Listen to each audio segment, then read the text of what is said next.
Bonjour, bienvenue sur le Seigneur des Arceaux. Ce matin au réveil, après Lucas échangé contre Eddie, on a appris l'officialisation de la venue de De'Aaron Fox, la star de Sacramento, à San Antonio. C'est fait. Ils ont fait affaire avec une troisième équipe, les Chicago Bulls, qui vont récupérer 2 joueurs. Je veux vous donner toutes les infos nécessaires.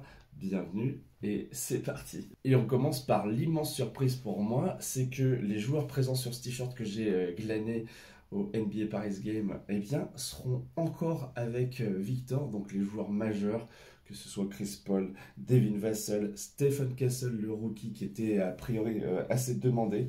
Bon, le Coyote, lui, il bouge pas, mais ils n'ont eu à sacrifier, entre guillemets, que Trey Jones, un honorable meneur remplaçant. Et puis Sidi Sissoko, le français, qui va peut-être avoir plus de possibilités de s'exprimer. On sait que c'est un joueur qui est assez tonique, capable de prendre des rebonds, qui doit développer son shoot, mais il a, à mon avis, un avenir en tant que role player.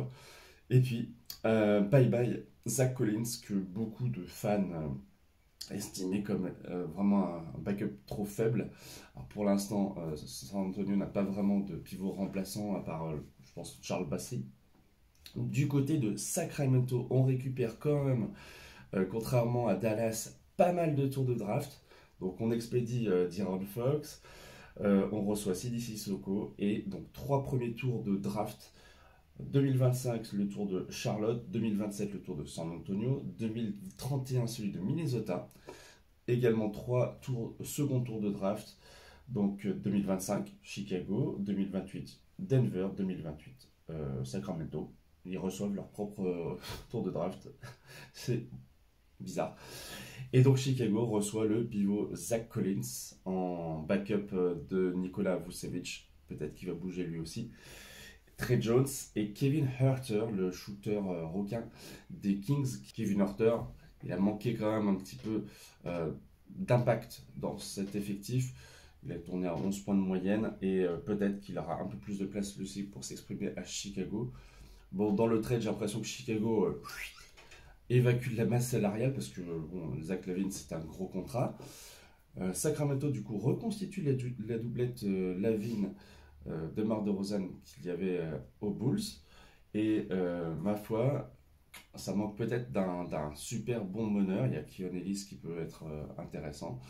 Mais voilà, j'ai oublié dans le package, il y a aussi Jordan McLaughlin, le petit meneur qui va être avec l'immense Victor Wembanyama qui vient donc à San Antonio. Bref, le gagnant du trade, c'est clairement San Antonio pour moi. Ça va être très chouette de les voir jouer ensemble, se développer. Et puis l'arrivée de De'Aaron Fox.